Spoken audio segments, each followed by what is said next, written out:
हिंदू धर्म में हम अक्सर सुनते हैं कि आत्माएं भूत प्रेत बनकर भटकती हैं, जो कि नेगेटिव एनर्जी जैसी होती हैं। पर क्या आपने कभी सोचा है कि ये भूत प्रेत आखिर क्या हैं और हिंदू धर्म में इनकी कितनी किस्में हैं? क्या भूतों के भी अलग अलग टाइप होते हैं और कैसी आत्माएं ऐसी योनियों में फंस जाती हैं? चलो जानते हैं। हिंदू धर्म के हिसाब से मरने के बाद इंसान को उसके कर्मों का फल मिलता है। जैसे उसने काम किए होते हैं वैसे ही उसकी आत्मा को आगे का रास्ता मिलता है और उसकी अगली योनि तय होती है। लेकिन अगर पुरानी बातों और पुराणों की माने तो कुछ आत्माएं तो दोबारा जन्म ले लेती हैं, पर कुछ ऐसी होती हैं जिन्हें मुक्ति नहीं मिलती और वो प्रेत बन जाती हैं। हिंदू और लोगों की मान्यताओं के अनुसार भूत कई तरह के होते हैं, जिनमें से 5 मेन टाइप ये हैं। ब्रह्म राक्षस।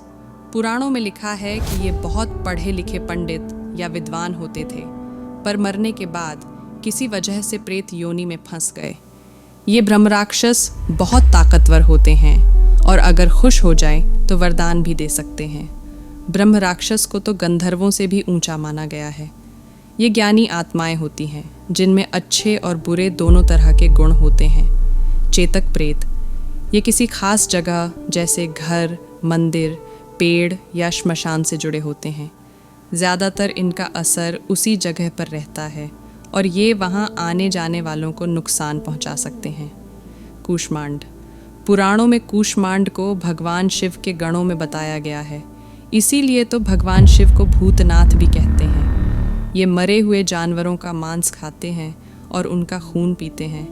श्रीमद् भागवत पुराण में कहा गया है कि डाकिनी, राक्षसी और कूष्मांडा जैसे भूत छोटे बच्चों के लिए बहुत खतरनाक होते हैं और भूत, प्रेत, पिशाच, यक्ष, राक्षस वगैरह शरीर, जान और इंद्रियों को नुकसान पहुंचाने वाले होते हैं। बेताल। ये बहुत शक्तिशाली और तंत्र मंत्र से जुड़े प्रेत होते हैं जो मुर्दों पर रहते हैं। इनको ज़्यादातर तांत्रिक विद्याओं में इस्तेमाल किया जाता है और ये कई बार अपने सेवक की मदद भी करते हैं। शिव और कालिका पुराण में बेतालों को शिव के गणों में से ही माना गया है। पिशाचों में जो सबसे ज़्यादा ताकतवर होते हैं उन्हें ही बेताल कहते हैं और ये काल भैरव के भक्त और सेवक के तौर पर काम करते हैं। पिशाच। ये सबसे डरावने और ख़तरनाक भूत होते हैं जो इंसानों को नुकसान पहुंचा सकते हैं। इनका खाना नेगेटिव एनर्जी और मांसाहारी चीज़ें होती हैं और ये ज़्यादातर श्मशान या अंधेरी जगहों पर मिलते हैं। पिशाचों के बारे में ये बातें पुरानी कहानियों, पुराणों और लोक कथाओं में मिलती हैं। महाभारत के अनुसार ब्रह्मा जी ने शुरुआत में यक्ष, गंधर्व और पिशाचों को बनाया था। कई कहानियों में पिशाचों को महर्षि कश्यप और दक्ष की बेटी क्रोध वर्षा का बेटा भी कहा गया है।